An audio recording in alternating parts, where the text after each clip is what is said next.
안녕하세요 여러분, 스노보입니다. 오늘은 뭘로 돌아왔냐면 반품이요. 왜 갑자기 반품을 주제로 하냐고 하면은 구매대행 가장 큰 단점이 뭐냐고 하시면은 저는 반품 리스크라고 생각을 해요. 근데 반품에 대한 그 설명이 영상이 좀 많이 없어서 제가 몇 부작으로 나눠서 설명을 드릴까 하고, 이 영상만 보셔도 웬만한 반품 케이스들은 다 정리가 되실 거라고 생각합니다. 그래서 제가 어떤 플로우로 반품을 하는지 그거에 대해서 말씀을 드리고, 어려우신 분들은 한번 따라해 보시면 좋을 것 같네요.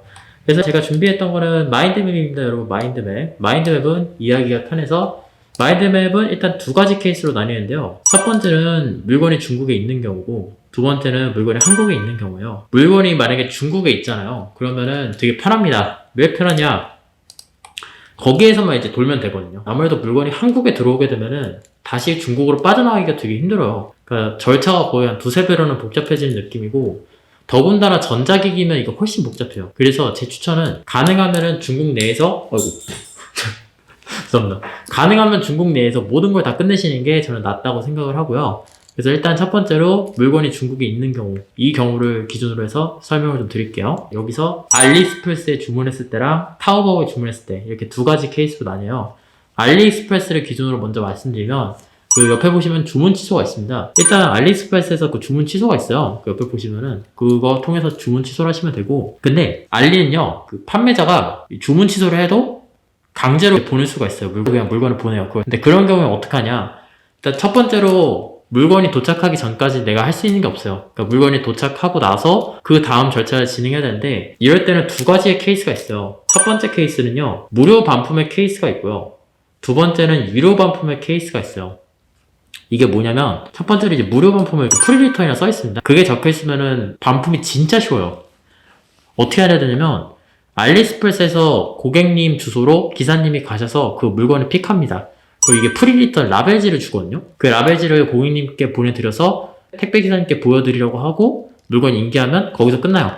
물건이 알아서 넘어가요. 그래서 부품일 때는 정말 쉽고, 근데 그런 건 또 있어요. 이 물건이 고객님한테 가 있으면 괜찮은데 나한테 들어와 있을 경우, 그러니까 내가 물건을 회수해서 뭔가 뭐 검수를 하거나 그런 경우에는 이 물건을 회수하시는 기사님이 나한테 오셔야 되잖아요. 그럴 때는 코어블루 사이트가 있는데 거기에 1대1 문의를 남기셔서 수거지를 변경하셔야 돼요. 그러니까 조금 더 복잡하죠. 그리고 무료 반품 기간이 생각보다 되게 짧습니다. 그래서 빨리빨리 이용하셔야 되는 거, 그 점을 유념해 주세요. 두 번째 케이스는 유료 반품의 경우를 한번 살펴볼게요. 유료는요, 우체국에 가서 보내셔야 돼요. 결론부터 얘기해드리면. 이 편의점에서도 되긴 하거든요. GS25. 근데 코로나 이후로는 특히 전자기기는 아예 안 되고, 그냥 우체국만 된다고 보시면 돼요. 그리고 전자기기 같은 경우에는 3만원이 기본, 그리고 전자기기가 아닌 경우에는 15,000원이 기본인데, 전자기기 같은 경우에는 EMS 프리미엄이라는 걸로 보내야 돼요. 그게 얼마냐? 3만원입니다. 3만원이 기본이라고 보시면 되고, 그 다음에 전자기기가 아닌 거는 15,000원이 기본이고, 배송 요금표가 있는데 요금표 따져서 그 주판 뜯으시면은 그렇게 비싸다는 거 아실 거예요. 그러니까 반품 비용 저희가 뭐 3만원 이렇게 받잖아요. 근데 그게 괜히 받는 게 아니라는 걸 아마 아시게 될 거예요. 그 우체국 가셔서 미리 사전 접수하셔도 되고, EMS 프리미엄 그 용지 달라고 하면 용지 주세요. 거기다 이제 내용 적어서 이제 보내주시면 거기서 끝나요. 그리고 참고로 거기서 물건이 되돌아오는 경우도 있습니다. 전화를 안 받거나 혹은 뭐 여타 사정의 경우로 해서 물건을 다시 돌려받게 되는 경우도 있는데, 그런 경우에는 내가 배송비를 2배로, 근데 내가 만약에 물건을 받기 싫잖아요? 물건이 폐기가 됐나? 그랬던 기억이 나네요. 근데 이건 자세하지 않으니까 참고만 해주세요. 근데 타오바오 같은 경우에는 어떻게 되냐면, 이 구매대행이 있고 배송대행이 있어요. 왜냐하면 타오바오는 배송대행지를 끼고 들어오는 거잖아요. 그래서 배송대행 신청서를 작성했을 때 경우에 얘기해드리면, 판매자에게 반품을 요청하고 배송대행지의 주문번호 불러서 반품을 요청합니다. 근데 그 다음에 반품이 확인이 되면 반품 주소지를 불러드려야 돼요. 그 다음에 배대지로부터 반송장 번호를 또 받아요. 보냈으니까 받아야죠. 그 반송장 번호를 타오바오 판매자한테 알려줘야 됩니다. 이렇게 5가지 단계가 되면 되는데, 짜잘하게 손이 굉장히 많이 가잖아요. 그러니까 이게 하나만 하면 괜찮은데 반품이 한 3개, 4개 껴있다. 굉장히 귀찮습니다. 반면에 구매 대행 같은 경우에는 내가 구매랑 배송까지 둘 다 대행을 시키는 거잖아요. 배대지에서 취소만 하면 끝이에요. 보통 여기서 반품 수수료를 받아요.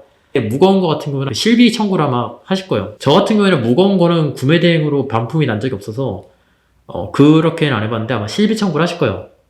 오토바이 같은 경우는 6만원 이렇게 들거든요. 스쿠터나 이런 거는 6만원 이렇게 들어서 그런 정도까지 실비 청구를 할 거고, 자, 근데 여기서 중요한 게 구매 대행은 구매하기 전에 3% 수수료를 먼저 뗀단 말이에요. 그리고 샵백이라고 그 마일리지 프로그램이 있는데 그 마일리지 적립도 안 된다는 단점이 있어요. 근데 반대로 장점이 있는 게, 구매까지 대신해 주니까 일단 반품할 때 굉장히 용이하고요. 두 번째로 문제가 생길 때 되게 편해요. 무슨 소리냐면 배송 대행 같은 경우는 내가 내 아이디로 이제 결제한 그 제품을 배송만 대행해 주는 거잖아요. 그쵸? 근데 구매 대행은요. 구매 대행이랑 배송 대행 이 두 가지를 다 배송을 하는 건 말이에요. 그러니까 이 구매를 할 때 배송 대행지의 아이디로 구매를 하는 거란 말이에요. 그러다 보니까 여기 CS가 되게 편해요. 이게 무슨 소리냐면 나중에 그 분쟁이 생기게 되면 저희가 중국어로 대응을 해야 되는데 그럴 때 이제 제3자나 배송 대행지 하시는 분한테 도움을 청하잖아요. 그러면 몇몇 판매자분들이 나는 구매한 사람하고만 대화를 하겠다 이러면서 그 도움 자체를 끊어버려요. 그런 경우는 되게 난감하거든요. 근데 구매 대행으로 구매를 하시면은 그런 경우가 아예 없어요. 그래서 그런 게 되게 좋고, 근데 이런 판매자분들을 만나면 보통은 철벽이라서 대화하지 마시고 고객센터 개입 신청하셔서 배송대행지 도움 받아서 전화를 받고 이제 문제를 해결하셔야 돼요. 그렇게 하시면 되는데, 자, 그래서 저는 어떻게 하고 있냐. 무거운 물건이라 사고 날 것 같은 거 있죠. 되게 조작이 복잡하다, 뭐 그런 것들. 그런 거는 구매대행 수수료를 내더라도 구매대행으로 신청을 해서 처리를 하는 편이에요. 그러면은 AS 도움 받기도 편하고 내가 반품을 해야 하는 경우도 생겨서 수월하게 일을 처리할 수가 있더라고요. 근데 그만큼 이제 3% 수수료가 들어가는 거니까 조금 더 이제 마진이 또 박하긴 한데 일종의 보험이라고 생각해 주시면 좋을 것 같아요. 자, 그리고 여기서 하나를 한번 생각해 보세요. 일단은 여기에 물건이 중국에 있는 경우 다 설명을 드렸는데, 자, 여기서 한 가지 퀴즈를 제가 드릴게요.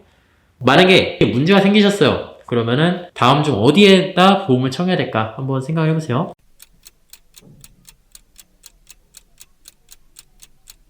3, 2, 1. 자, 생각했다 하고 진행할게요. 저는 배송대행지라 생각을 해요. 물론 이제 저 같은 유튜버한테 도움을 청하실 수 있겠지만 직접적으로 연관된 사람들이 아니어서 한계점도 분명하고요. 그리고 경험도 적습니다. 이런 경우에 대해서. 절대적인 경험이 적다는 거예요. 상대적인 것보다는 절대적인 경험이 적다는 게 제 생각이고, 그리고 아까도 얘기해드렸다시피 타오바오 몇몇 판매자들은 구입한 계정 이외에 여러 가지 도움이나 개입을 차단하시는 분들이 생각보다 많습니다. 그런 경우에는 도움을 못 받으니까 가능하면 배송대행지 분들한테 여쭤보시는 게 나아요. 이분들이 이게 주업무시고 주문에 관여한 분들이시니까 제가 드린 조언보다 더 인사이트 있는 조언들을 나눠주실 거예요. 또 좋은 배송대행지를 찾는 게 아무래도 관건이죠. 그 다음에는 두 번째 케이스인데 이게 한국으로 이제